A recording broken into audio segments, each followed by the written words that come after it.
Hello, Hello! and welcome to I'm That That Witch. Oh, Yay! Bridget, we are back with another one. I'm so excited. I feel like we have been exploring some witches overseas, and we're bringing it back stateside, and I'm real excited to hear about it. That is true, and we're doing a pretty famous one that most people are going to recognize the name if you have gone through the American public school system like we have. Today we're going to be covering Tituba, who I am going to get into the myth and the possible real woman who plays this big role in the Salem witch trial. So we're gonna jump right into it if that sounds good with you. We got a lot to cover. That's why I'm like, oh goodness. I am ready. I'm so hyped. Let's do it. So in February of 1692, in the staunchly Puritan town of Salem, Massachusetts, two young girls, 9-year-old Betty and 11-year-old Abigail, started to exhibit hysterical behavior, writhing, screaming, throwing themselves on the ground. One might say that's just the normal preteen and teenage behavior, but not to them back there. And so a local doctor, William Griggs, assessed the girls and determined that his daughter Betty and niece Abigail were essentially possessed by the devil. As weeks passed, the town's leaders declared that Salem was under attack from the supernatural, and a wave of panic swept through the colony, leading to the deadliest witch hunt in American history, which we know as the Salem witch trials.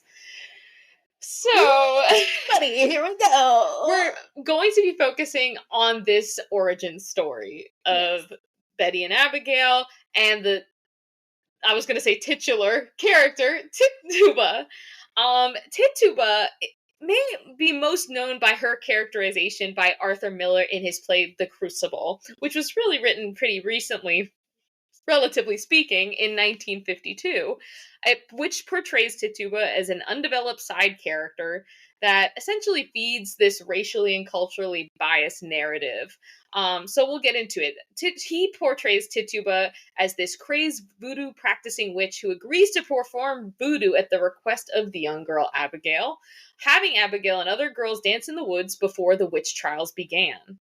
In Miller's play, Tituba is said to have come from Barbados, where she was taught how to conjure up spirits and had allegedly dabbled in sorcery, witchcraft, and Satanism.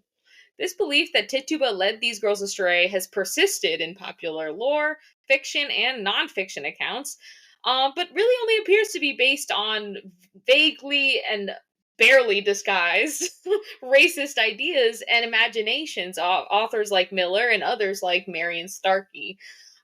So it's really these portrayals that develop what people believe to be as fact. But as people started to really research, well, who was Tituba and where are the documents kind of saying who she was, where she came from, I think the history is really interesting. So I'm going to kind of jump into that.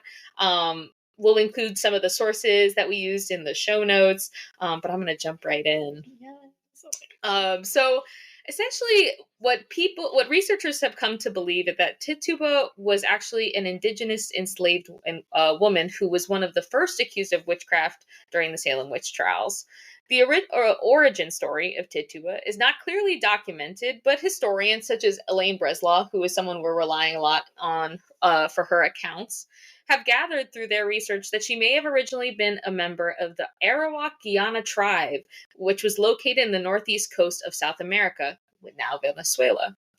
Breslaw posits that it is likely that Tituba and her husband were captured on a kidnapping expedition by British colonizers and then forced into slavery in Barbados, before they ended up being purchased by Reverend Samuel Parris and brought to Massachusetts in 1680. It's estimated she may have been about 25 to 30 years old at the time of being brought to Massachusetts, but we don't really have a good sense of when exactly she was born. So these are all estimates. But after Abigail and Betty's strange behavior began, Tituba was arrested on suspicion of bewitching the young girls and thrown into jail alongside two other supposed witches, names you might recognize, Sarah Good and Sarah Osborne. Initially, Tituba completely denied causing the Paris children harm and engaging in any kind of witchcraft. But after time passed, and Tituba was again brought before the court, she claimed to then serve the devil and told many tales confirming that satanic evil was taking place in Salem. And you can only imagine the frenzy that this sent people go into. I'm just imagining, like, not sorry to interrupt, like, I'm just imagining poor Tituba being, like, in a jail cell, like, I didn't even ask to be here. I did not even ask to come to this place. You brought me here. Like, Yeah. God, I'm saying it, like, I feel like in a joking tone, but it really is just so sad. It is. So tragic. And she was a natural target because of her background. And I'll talk a little bit about that. It should be noted that Arawak religious practices carry distinctive concepts of the supernatural that were unheard of to English colonizers, such as the existence of a large number of spirits, both good and evil. They also had a part of their religion where they worshipped effigies that represented personal guardian spirits. Tituba's confession combined elements of those indigenous beliefs with that of English folklore, and definitely heightened that fear of some kind of satanic conspiracy. Because to these English colonizers, they have no idea what she's talking about. All they do is associate, immediately with the devil. Yeah, it seems like that happens a lot, though, with these, like, spiritual and religious practices we're seeing that are being, I'll say, brought to the United States or early Americas through things like slave trade and things of that nature.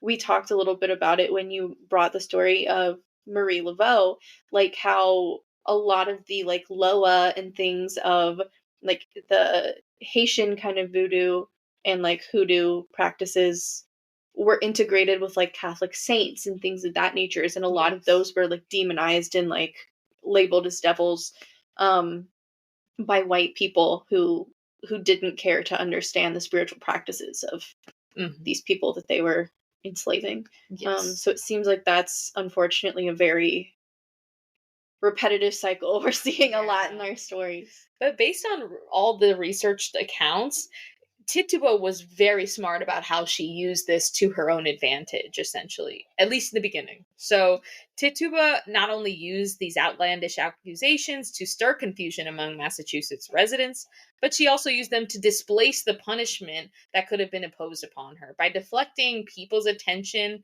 she was able to prove that she was a credible witness to them. And as a result of that recognition she received as knowing all about these satanic practices going on in Salem, it seems that she almost, in a sense, saved her own life. I think she knew that she was going to eventually have to face these stories that she was telling, because they're eventually going to turn back to her and say, well, you need to be punished as well. But she kind of used it to deflect, like, oh, well, this person is participating in witchcraft and this one as well. So not only did Tituba accuse others in her confession, but she talked about black dogs, hogs, a yellow bird, a red and black cats, a fox, a wolf, all being involved in this conspiracy that not only is it humans, but animals are being possessed, and it's taking hold of the town. These possessions. Tituba talked about riding sticks to different places and confessed that Sarah Osborne possessed a creature with the head of a woman, 2 legs, and wings. So the other thing to note is she also changes her confession. Over and over again, she's changing the confession. She's accusing others, changing her storylines, which tend to confuse listeners. Again, this deflection to get the attention off of her. Which makes sense, like, in that moment, like, it's probably just full self-preservation, like, you exactly. know, and, like, I can't say I blame her, not to distract you from your story again, but, like, I feel like at that point she doesn't, it's not like she owes these people anything. These are not her friends and neighbors, like, in the same way that, like, the girls, like, the accusers, they were their friends and neighbors, but there was very clearly a different power dynamic happening here. Yes. That, like, she didn't know these people anything. She needed to save her own self, and I don't blame her at all for that, honestly. And I think it's interesting because she uses the fact that she was different and came from such a different culture to manipulate the British colonizers to say, oh, well, I know these things. I'm an expert and I can guide you in the right direction to tell you who's the one committing these atrocities and engaging in witchcraft in your town. Yeah. So, I mean, from my perspective, I was like, just such a smart and, what's the word? Very, able to, navigate these very difficult dynamics. Yeah, I was gonna say cunning, but cunning, yes, definitely. Yeah. So she's giving confessions over and over again. She changes her story. First, she says she's engaged in witchcraft. She goes back and says she's not. She goes and says she does again. And in the end, she does make a dramatic confession that she was engaging in witchcraft. That's kind of her final confession at the end of her trials. So, based on the record, little is known of what happened to Tituba after her trial. Despite her confession, her ultimate confession to engaging in witchcraft, on May 9th, 1693, a grand jury declined to indict her due to a lack of evidence, though she had already languished 15 months in a crowded Boston prison. Which, by the way, she had been staying in this prison awaiting her ultimate trial because Paris refused to pay her bond for always recanting her confession. Oh, what an a-hole, though. I mean, I guess it's because he was like, well, of course, you cursed my daughters. Yeah. My daughter and my Okay, niece. all right, okay. I'll give it that. So I think that was the whole thing, is like, well, if you give this confession, I will pay your bond. But she's going back and forth, so he does not pay her bond. She spends 15 months in Boston prison.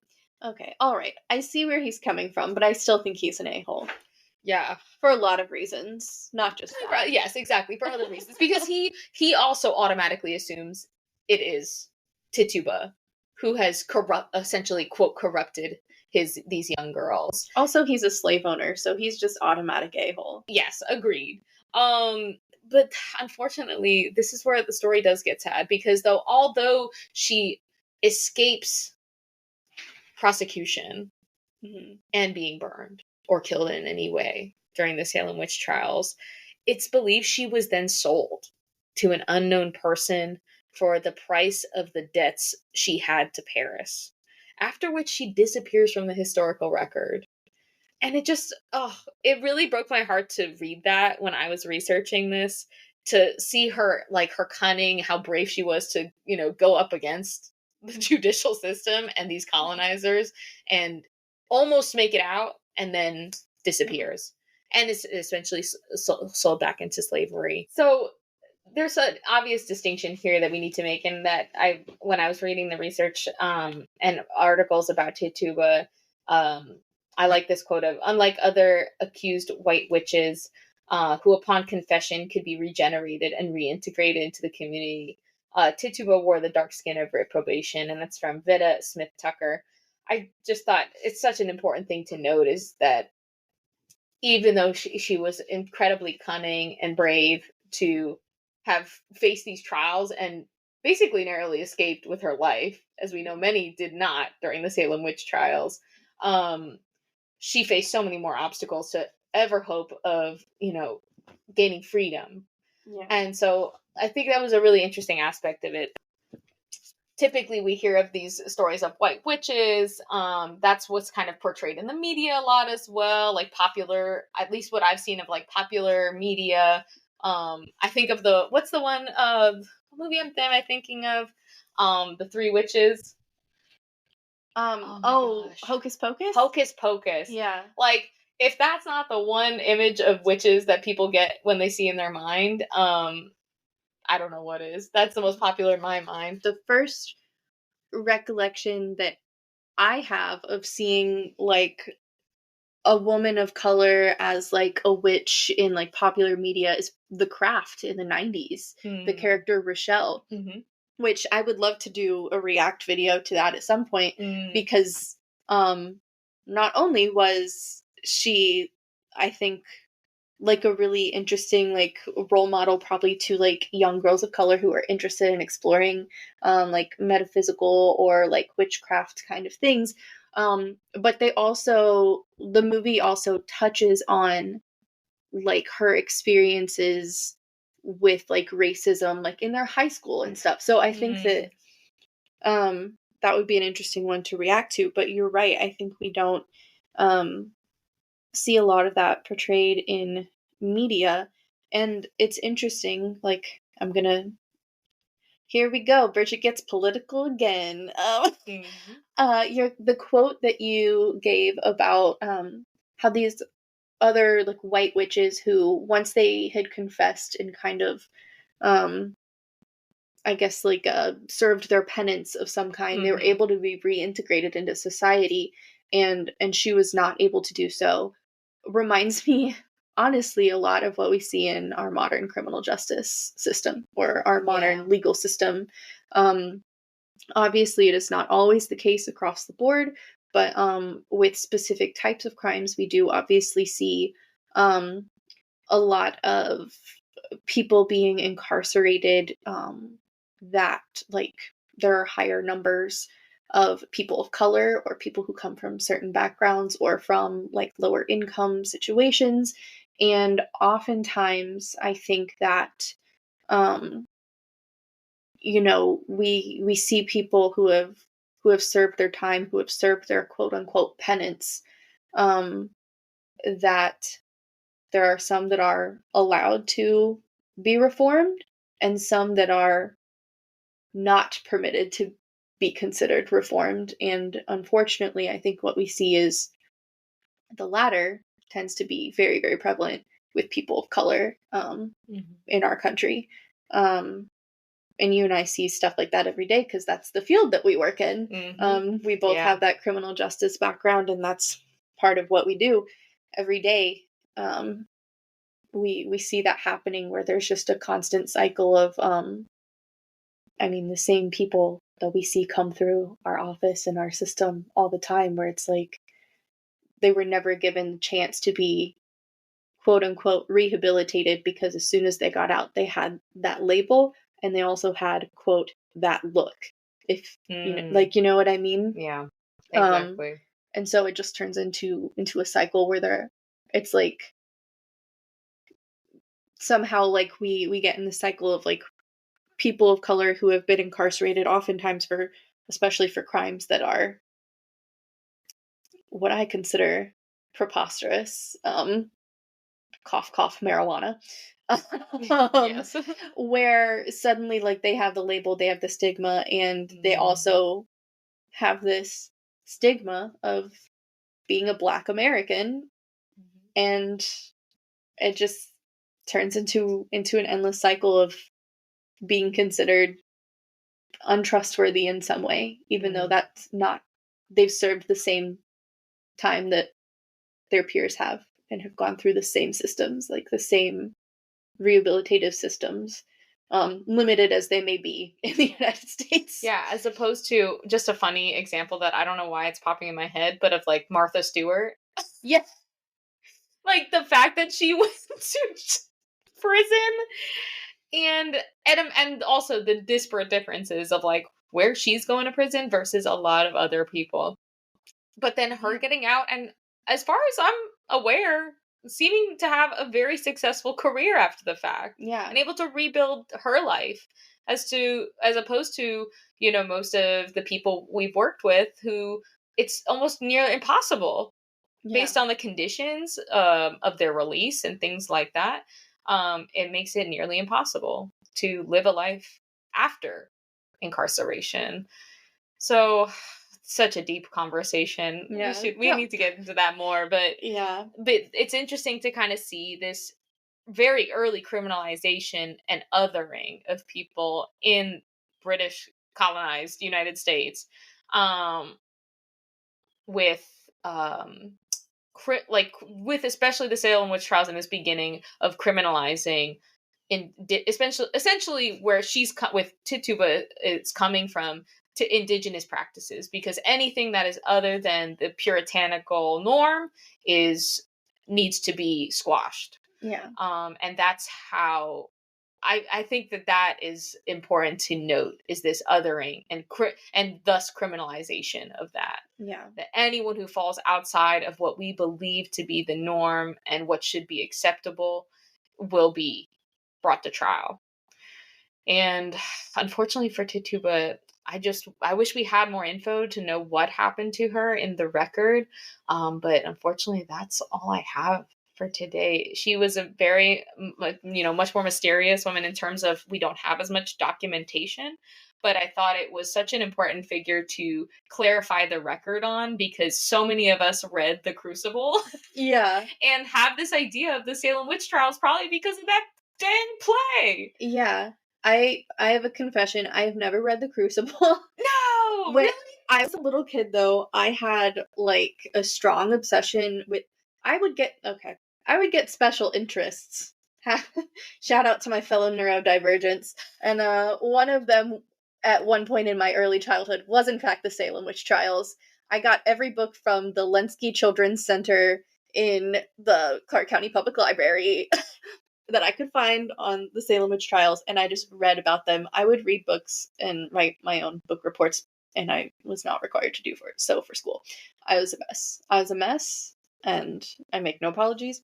But that was where most of, obviously, as I got older, I read more adult literature on the subject.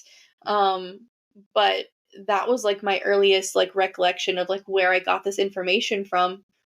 And I mean, obviously, a lot of that was kind of like, I don't want to say dumbed down for children, but like smoothed out for children. But I can remember like Tituba being like referenced as like a servant in the household. Like there was no mention of like slavery or the fact that she was like an indigenous woman. And there was still very much that like pushing of like the girls asked her to show them magic, and so she did. And things of that nature. So I really appreciate you bringing her to the pod today and clearing some stuff up for us, because I think that that's so important, and especially if we go forward with our plan at some point to cover the Salem witch trials in general, like as a whole. She really was like the starting point, so I think that that's important to have that foundation. So thank you. Of course. Oh, well, I hope you all liked it and hope you're all enjoying listening to our episodes. We're posting every Tuesday, full episodes, and then Thursdays are our shorts. Yes. And we're going to be pushing out some new content at some point. Oh my goodness, my dog is barking.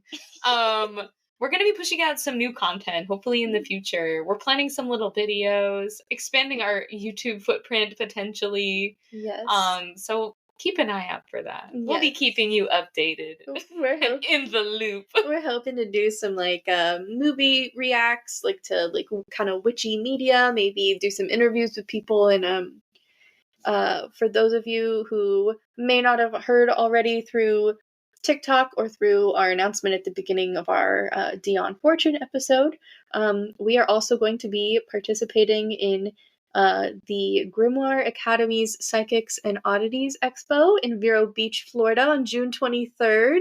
We're going to have a little booth there. We're going to be selling some cool witchy supplies that we're working hard on. So if you are a Florida resident, or if you have tickets to that expo, we really hope you seek us out under Love Witch Spells and Supplies. Is what we're going to be there under, and we would love to talk to you and see you, and let's be friends. Let's be friends. Let's be friends. All right. Thank you, friends. Thank you. Stay spooky, stay magical, stay awesome, and stay safe in this crazy world. So true. Stay safe, kids. Make good choices. All right. Bye.